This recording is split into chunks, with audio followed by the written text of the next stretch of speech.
Universitas Negeri Makassar. Beliau adalah Dr. Sulaiman Samad, MSI, yang insya Allah akan membawakan materi sharing dengan Bapak Ibu terkait dengan membangun budaya positif. Setiap orang ada masalah, dan setiap masalah ada operasi. Apakah orang-orang yang kita mau gerakkan adalah pemilik masa atau kita siapkan untuk memiliki masa yang akan datang?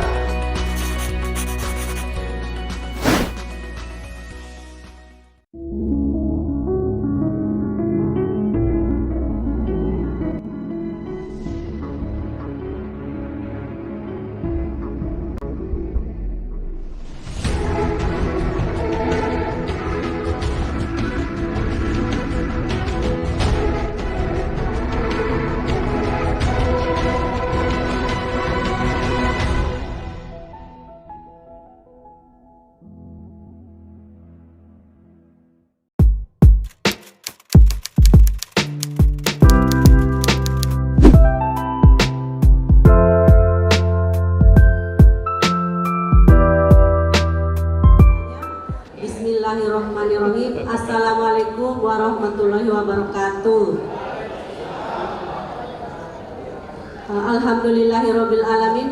Kita panjatkan puji syukur kehadirat Allah Subhanahu wa taala atas segala kenikmatan yang diberikan kepada kita.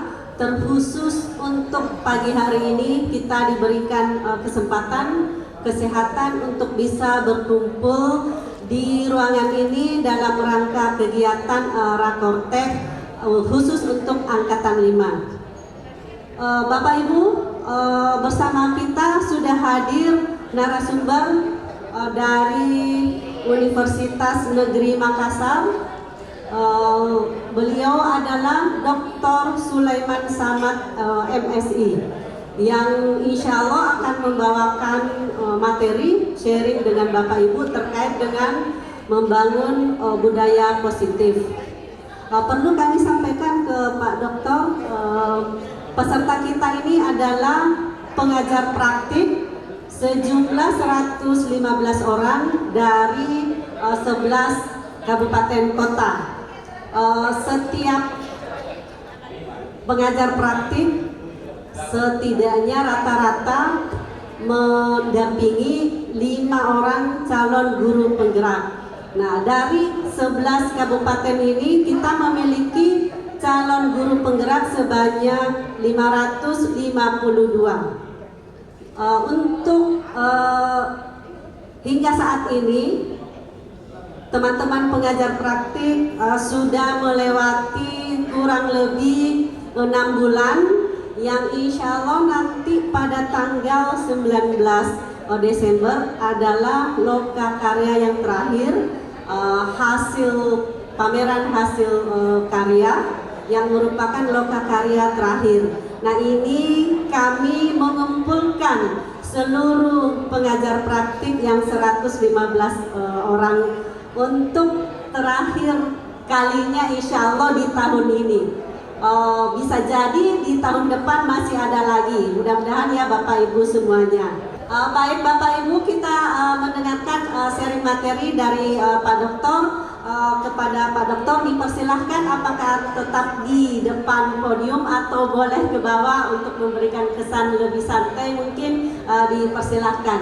Demikian dari saya, cukup sekian. Assalamualaikum warahmatullahi wabarakatuh. Alhamdulillah wa syukurillah wa la haula wa la quwata illa billah. Patut saya bersyukur dan berterima kasih karena panitia telah memediasi saya, menyiapkan tempat di mana saya bisa menemui teman-teman seperjuangan sebenarnya.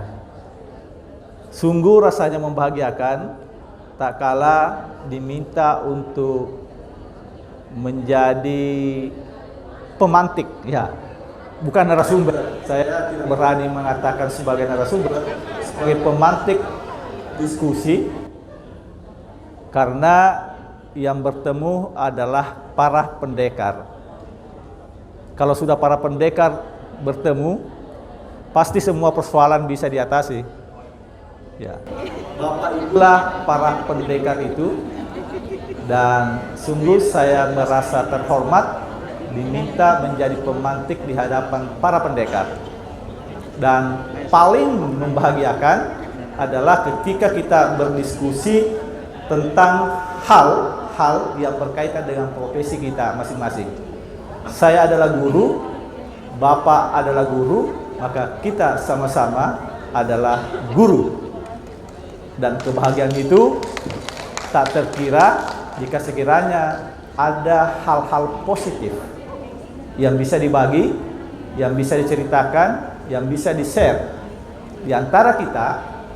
Apakah itu pengalaman sukses ataupun pengalaman gagal di dalam melaksanakan tugas-tugas keprofesian. Karena bagi saya kedua-duanya bisa menginspirasi. Ada hal yang bisa ditiru pada pengalaman sukses dan ada hal yang bisa dihindari ketika kita berbicara tentang pengalaman-pengalaman gagal. Kegagalan dan kesuksesan semua harus dipelajari, karena belajar pada kegagalan dan kesuksesan akan mengantar kita pada titik pencapaian secara optimal. Dan lebih membahagiakan lagi ketika semua itu digerakkan untuk mencapai tujuan bersama. Oleh panitia atau oleh penyelenggara Balai Besar Guru Penggerak. Baik. Secara keorganisasian, saya tentu agak lambat mengadopsi perubahan-perubahan organisasi dari Balai Besar Pendidikan Luar Sekolah dan Usia Dini kalau tidak salah. Secara keorganisasian berubah menjadi diberi tanggung jawab yang lebih, diberi tanggung jawab yang lebih fungsional, yaitu Balai Besar Guru Penggerak. Secara keorganisasian berubah, dan yang kebetulan memimpin, menggerakkan di balai ini adalah alumni Universitas Negeri Makassar. Ya, Bapak Dr. Arman Agung, Magister Pendidikan, S1, S2 maupun S3-nya semua ditunaikan di Universitas Negeri Makassar, universitas yang berada pada akreditasi A menuju unggul, insya Allah. Dan tentu Bapak Ibu semua yang ada di sini, saya survei penglihatan sepintas adalah kebanyakan dari alumni Universitas Negeri Makassar. Kalau bukan S1-nya, dia S2-nya ataupun S3-nya. Dan bagi alumni di luar negeri Universitas Negeri Makassar, itu semua adalah tempat kita untuk berbagi. Karena pasti ada cerita menarik dari rumpun pengelolaan pendidikan yang berbeda. Oleh panitia mengamanati saya, judulnya ini,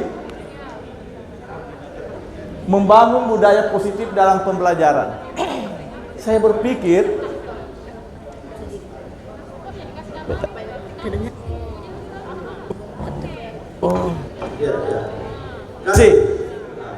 inilah bukti bahwa kita selalu bergerak, tidak boleh diam. Mic-nya pun juga harus bergerak demi pencapaian titik yang lebih baik. Dan itulah sebenarnya topik yang saya bicarakan, bagaimana kita bergerak. Diawali dengan pergerakan mic. Terima kasih Bu Moderator.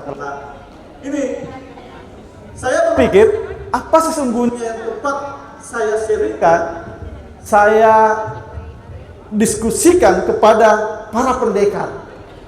Karena Bapak Ibu sesungguhnya telah melumat habis materi ini. Tak tersisa. Tapi saya dari awal mengatakan bahwa saya memposisikan diri sebagai pemantik. sebagai pemanti paling tidak menjadi moderator untuk mengelola pikiran-pikiran bersama, yaitu Bapak Ibu semua. Pemanti pertama, saya mengawali. Setiap orang ada masanya, dan setiap masa ada orangnya. Kita coba merenung bersama. Boleh Bapak bisa memberi tanggapan, bisa menyela saya, tidak mesti harus bahwa saya selesaikan baru memberi kesempatan bertanya. Siapapun boleh bertanya dengan mengacungkan ketika lihat sebuah presentasi ataupun saya yang perlu dikonfrontasi. Silakan aja lah. Ciri guru penggerak. Setiap orang ada masanya dan setiap masa ada orangnya. Kita renungi, apakah saat ini kita yang ada di ruang ini, kita mendeklar diri atau memproklamirkan diri sebagai pemilik masa? Ya, silakan. Apakah kita ini adalah sang pemilik masa? Atau masa kita telah lewat? Atau masa kita adalah masa yang akan datang? Itu satu renungannya. Renungan kedua, apakah orang-orang yang kita mau gerakkan, ya kan ini kita adalah penggerak, orang-orang yang kita mau gerakkan, orang-orang yang kita mau actuating adalah pemilik masa, atau kita siapkan untuk memiliki masa yang akan datang. Itu renungan kedua. Saya kira tidak perlu dijawab langsung, cukup dicamkan dalam hati bahwa ada masa, ada orang, ada masa. Apa pertanda ini? Pertandanya adalah tanda pertama kalau kita memahami filosofi ini adalah bahwa setiap orang, siapapun dia, entah dia pemilik masa atau bukan pemilik masa, satu tandanya adalah harus bergerak. Itu satu. Kita semua harus bergerak. Gontai apapun suatu gerakan, jauh lebih baik melangkah pertama dengan langkah gontai daripada berdiri tegak tanpa gerak. Ya, ini filosofi ini. Jadi intinya adalah bergerak. Apapun kita bergerak. Yang dimaksud dengan gerak itu tentu Bapak Ibu semua sudah ditanamkan nilai-nilai itu ketika masih pertama mengikuti guru penggerak. Itu satu. Yang jelas kita harus bergerak. Saya ulangi tadi bahwa apakah kita pemilih masa atau bukan pemilih masa, atau sedang mendampingi dan menggerakkan orang untuk menuju pada sebuah masanya, maka semua harus bergerak. Karena saya ulangi lagi, apapun langkah itu jauh lebih baik kita pilih melangkah dengan langkah gontai daripada berdiri tegak dengan tanpa bergerak atau diam. Satu. Yang kedua, apa pertanda ini? Pertanda ini bahwa kita semua harus berubah. Harus berubah. Perubahan ini sangat masif. Kadang dalam tidur kita terjadi perubahan-perubahan di sekitar kita. Tanpa kita sadari, tanpa kita pahami. Dan semua perubahan itu tidak mampu kita tangkap denyutnya, tidak mampu kita semua tangkap deraknya, dan tidak mampu kita semua tangkap hal-hal yang bahkan mendorong atau menghalangi gerak itu. Tapi yang jelas kita harus sadar bahwa kita harus berubah. Dalam Islam itu yang terbaik itu adalah berubah dari hari ini lebih baik hari kemarin. itulah orang yang apa itu? Beruntung. Tapi orang celaka?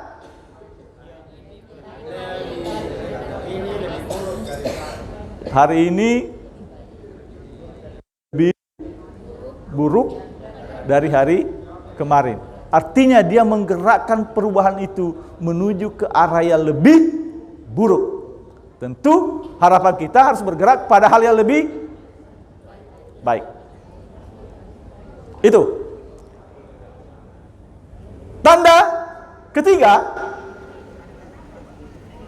adalah kalau kita dan kita mau menggerakkan orang lain menuju perubahan, maka ada konsekuensi ketiga yang harus kita persiapkan, yaitu tentu menambah kompetensi kita. Karena pasti kita tidak bisa mengikuti arus perubahan kalau kompetensi itu tidak diubah atau lebih ditingkatkan. Itu intinya. Jadi kompetensi harus. Karena perubahan-perubahan itu menuntut kompetensi baru, perubahan-perubahan itu menuntut syarat-syarat baru, maka kita pun untuk berdenyut dalam arah perubahan, maka harus pun meningkatkan terus kompetensi. Dan syarat keempat adalah harus memiliki kemampuan beradaptasi. Ada banyak orang yang memiliki kompetensi besar, tapi tidak bisa mengadaptasikan potensi itu terhadap tuntutan-tuntutan lingkungannya, organisasinya, tempat dia bekerja, tempat dia mengabdi, dan tempat dia berinteraksi dengan masyarakatnya. Punya kompetensi? Ya, pasti. Tapi tak mampu melakukan adaptasi. Adaptasi inilah yang membuat orang bisa sukses dan bisa bertahan atau survival. Eksistensi seorang ditentukan oleh kemampuannya beradaptasi. Coba kita lihat, lagi dalam pemerintahan daerah kan?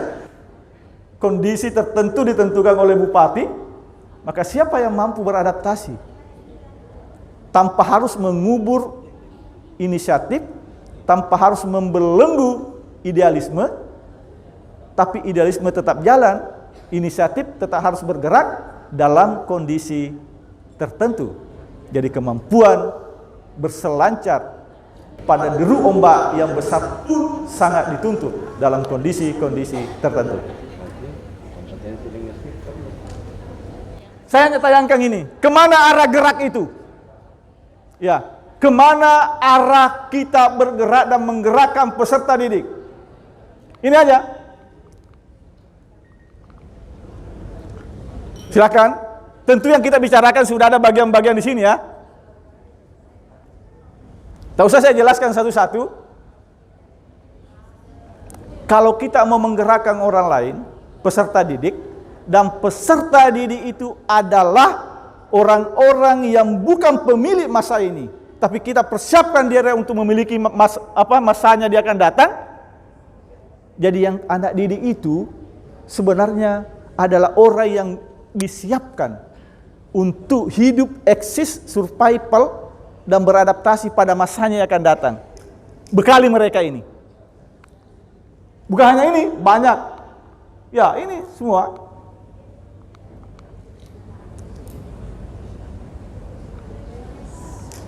Oke, boleh bertanya nanti dia, silahkan bertanyakan.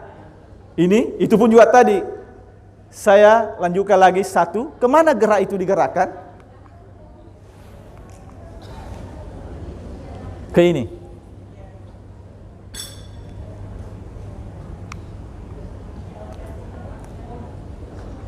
Jadi kekayaan masa depan adalah bukan lagi financial capital, bukan lagi modal finansial. Mayor katakan bahwa kekayaan masa depan itu sudah usang. Sudah usang. Maka yang dibutuhkan human capital. Coba lihat perusahaan sekarang sudah mengubah divisi SDM menjadi divisi human capital. Karena sudah mau membentuk ke sana. Human capital itu ada 3. Nah, penjelasannya saya tambah saja satu. Bapak Ibu semua yang hadir di sini sudah mengubah sebenarnya financial capital menjadi human capital. Meskipun beberapa hal ditanggung oleh BB, Balai Besar, tapi pasti ada pengeluaran Bapak. Pekerjaan berkebun di sini. Kalau Bapak punya kebun bawang, punya alat penangkap ikan di sana, kemudian hadir Bapak di sini 3 hari, maka itu adalah Bapak telah membuat duit finansial sebenarnya. Karena penghasilan Bapak di tempat itu menjadi berkurang karena kita hadir di sini. Tapi sesungguhnya tidak hilang, karena Bapak mengubah financial capital menjadi human capital. Itu, makanya saya salut dan hormat kepada bapak-bapak guru penggerak. Ya, kenapa? Karena berani mengabaikan financial capital menuju kekayaan masa depan yang disebut dengan human capital, modal manusia. Inilah modal masa depan. Jadi jangan pernah memikirkan uang itu, karena sudah usang. Tapi uang itu digunakan untuk mengubah menjadi modal-modal manusia. Ada enggak kita dapat modal personality ini? Ada. Kesabaran-kesabaran kita mengikuti aturan, itu bagian penting untuk beradaptasi. Kenapa kita duduk di sini? Jam-jam begini, kan lebih enak di warung kopi. Kita ada di sini, itu adalah pembelajaran besar. Kita mampu beradaptasi. Pengetahuan adalah modal intelektual, modal-modal yang lain. Itu. Saya mau masuk seperti ini sambil menunggu. Bisa saya jelaskan dulu ini. Siapa tahu pertanyaan Bapak semua bisa lebih lengkap di sini dan bisa kembali kepada slide pertama tadi. Ya. Ini. Kalau kita berpandangan bahwa yang membuat seseorang sukses adalah IQ, dalam survei yang dilakukan oleh Stanley terhadap orang-orang sukses yang ada di Amerika, miliarder, itu urutannya pada urutan ke-21. Jadi penentu kesuksesan berdasarkan IQ itu urutan ke-21. Kalau kita menganggap bahwa bersekolah pada sekolah favorit, kan kita sekarang secara sosiologis selalu mengelompokkan sekolah ya, berdasarkan favorit dan tidak favorit, maka dia urutan ke-23. Itu urutan ke-10. Apa yang menentukan orang sukses? Dari survei ini 10 besar semua dimiliki oleh unsur-unsur karakter seperti yang Bapak katakan tadi adalah soft skill. 10 besar. Jujur. Itu kita mau gerakan ya, bentuk kejujuran. Bahkan kalau tidak salah, mohon maaf, dalam gelar yang pertama diterima Rasul itu, sebelum jadi Rasul itu adalah orang yang bisa dipercaya, Al-Amin. Artinya, karena dia jujur. Saya juga yakin orang-orang pembohong sekalipun pasti tidak bekerja sama dengan orang-orang yang tidak jujur. Sesama pembohong pun tidak bekerja sama, apalagi orang-orang yang mengklaim dirinya sebagai orang jujur.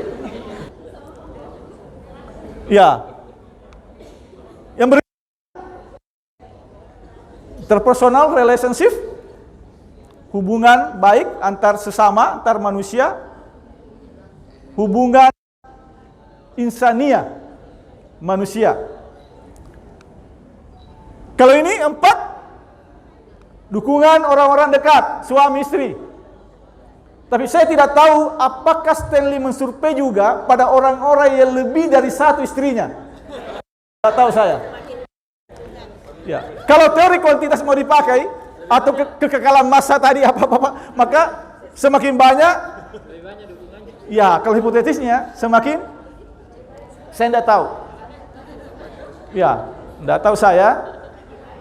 Tapi kalau itu, nah oleh karena itu, saya kira ini inspirasi bagi Bapak. Apa itu ya? Pangkihu mata balakum minan nisa'i masna wasulasa warubah. Wah, gitu. Ini pembentukan karakter. Inilah pembentukan budaya. Saya adopsi dari pepatah-pepatah Bugis. Tak usah kita ambil dari teori-teori barat tentang bagaimana pembentukan karakter. Saya mau ambil ini karena materi yang diberikan kepada saya lihat itu adalah budaya pembelajaran. Ini aja, maaf yang tidak paham bahasa Bugis.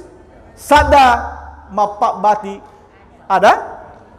Ada mapak bati gau, gau mapak bati tahu.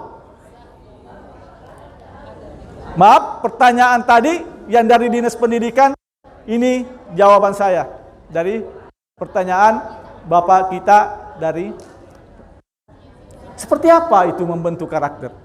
Karakter orang Bugis dibentuk di sini. Ketika ibu kita mengandung kita ini adalah kita semua maksud saya, ya bicara pun harus mengontrol kata-katanya. Jangan berbicara sembarang. Itu dalam kandungan. Itu dalam rangka membentuk tahu. Tahu itu adalah tahu manusia paripurna, insan kamil.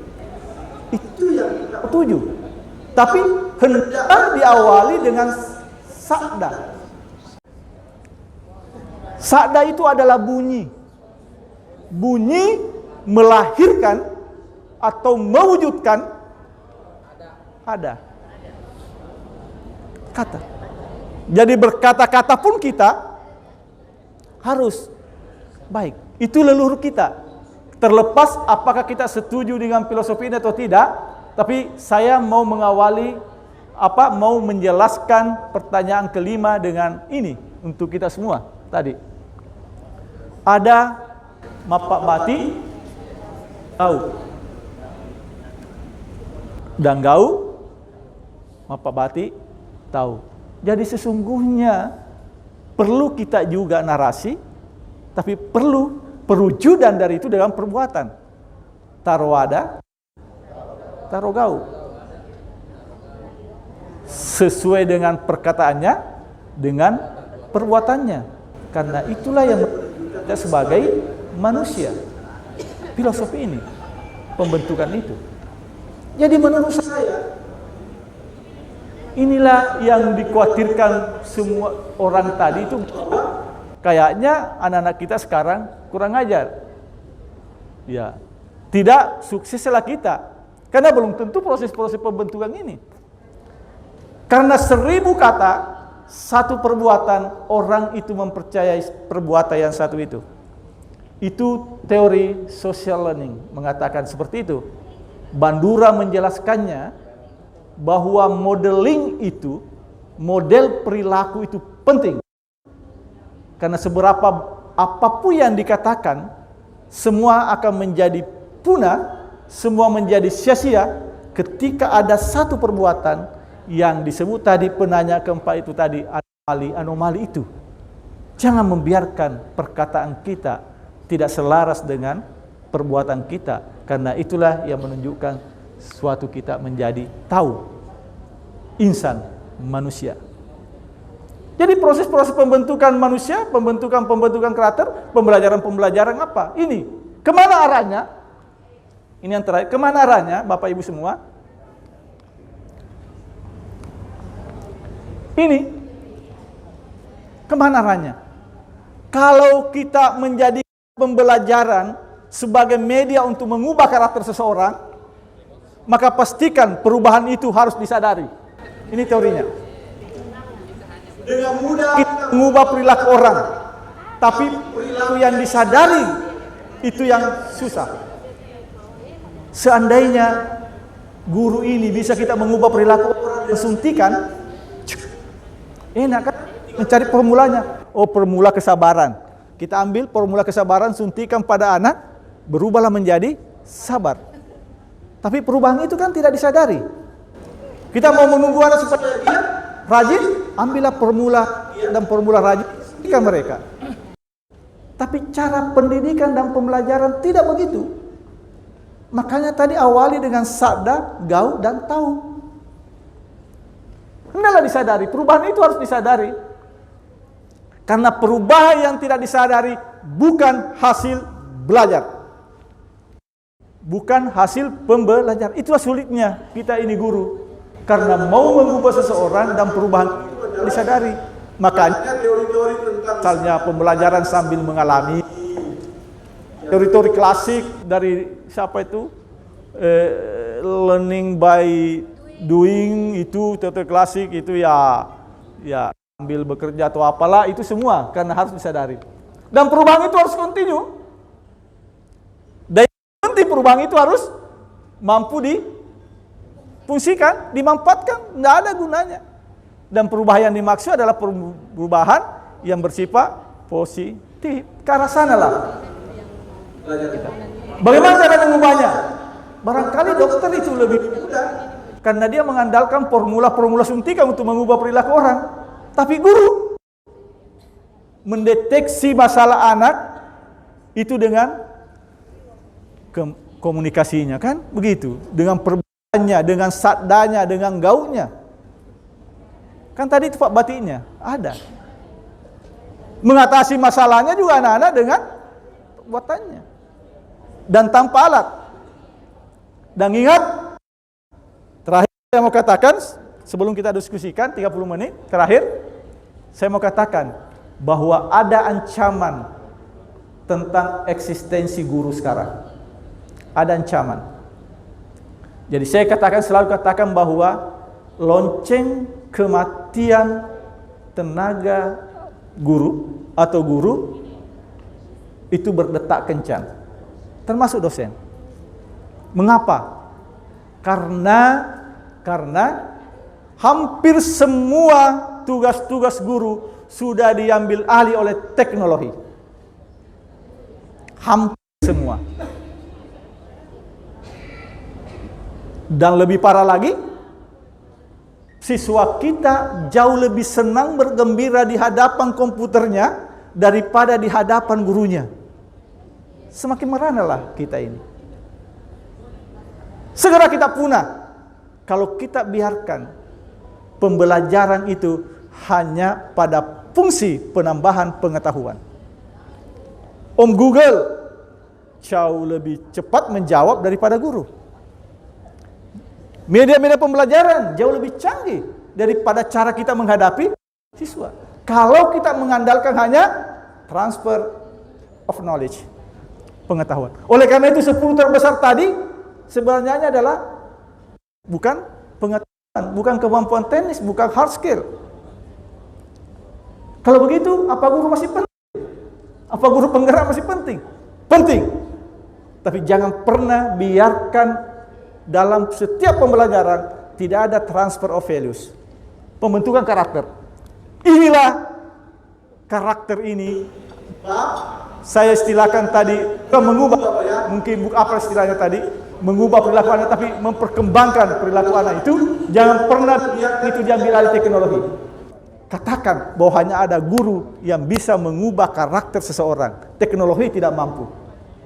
Dan itu tidak boleh lenyap dalam setiap pembelajaran kita. Karena kalau itu sudah lenyap, lonceng kematian semakin berdetak kencang. Lonceng. Nah, suatu ketika anak kita bercerita bahwa dulu ada orang yang bernama guru. Guru itulah yang mengubah, karena kita mau mengajar tentang pengetahuan. Padahal tugas mengantarkan pengetahuan itu sudah dilalui semua oleh teknologi. Tinggal satu tugas, dan jangan pernah kehilangan tugas itu. Dan setiap pembelajaran ada sentuhan karakter, ada sentuhan nilai, transfer of values, yaitu dalam hal terjadinya perubahan-perubahan karakter pada peserta didik kita. Kalau tidak, saya yakin dokter sekarang juga sudah mulai terancam. Karena kita memasang alat, semua bisa mendeteksi penyakit-penyakit kan? Apa perlu resep dokter? Nggak perlu, masuk saja dengan di Halodoc. Dia lihat situ aplikasi-aplikasi, sudah jelas penyakitnya begini, penyebabnya seperti ini. Itu amat. Oleh karena itu, paradigma sehat pun telah berubah saat ini. Kalau dulu sehat itu adalah fisik, berubah menjadi sehat itu adalah fisik dan rohani. Berubah lagi fisik, rohani, dan sosial, unsur sosial. Jadi bukan lagi sehat itu berkaitan dengan fisik semata. Dan terakhir itu sehat adalah fisik, rohani, sosial, dan berpenghasilan. Ya, itu penting, berpenghasilan. Tanpanya variabel penghasilan penentu kesehatan seseorang. Itu paradigma sehat menurut WHO hari ini. Sudah 3 variabelnya sudah non fisik, hanya 1 variabel fisik. Dokter segera ditinggalkan. Ketika hanya mau, tidak ada konsultasi, tidak ada lagi dialog, hanya menulis resep, saya yakin alamat atau lonceng kematian atau kepunahan dokter semakin berdetak kencang. Demikian juga guru, jika kita membiarkan diambil alih semua teknologi. Akuisisi nilai itu tidak boleh diambil alih oleh teknologi. Terima kasih kepada Bapak Ibu semua. Nah, itu sungguh sangat menghilangkan sebenarnya. Dan yang terakhir saya mau katakan, saya cerita terakhir, bisa ya sedikit saya tambah. Di sore hari itu, seekor rusa mau minum di pinggir telaga yang bening.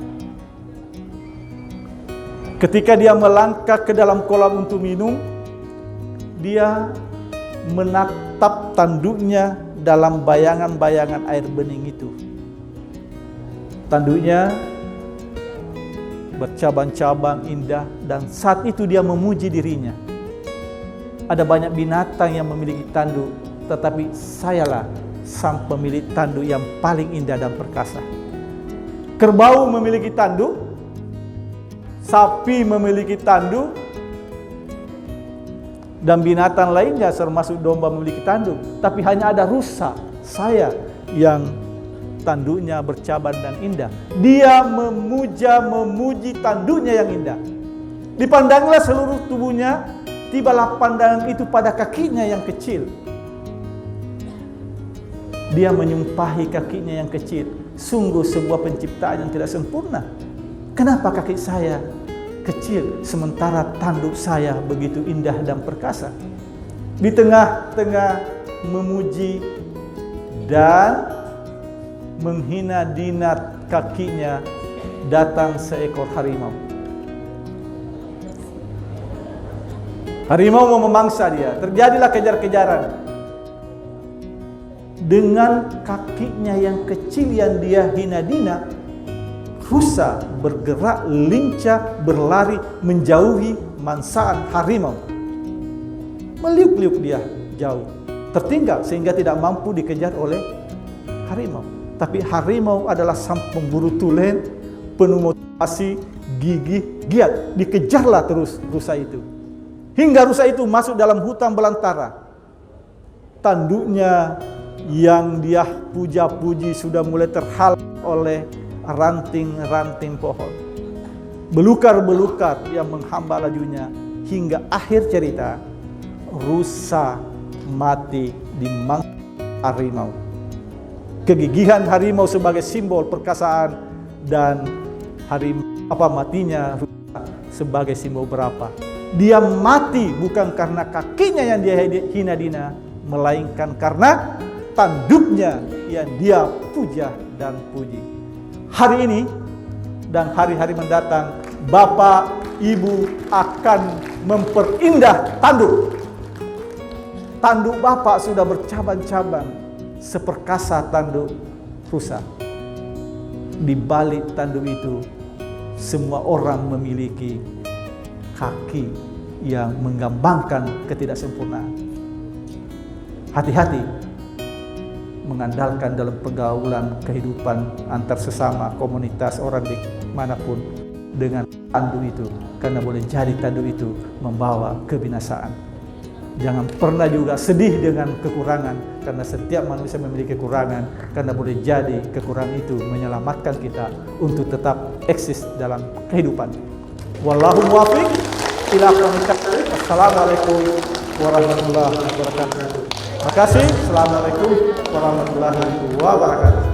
Waalaikumsalam.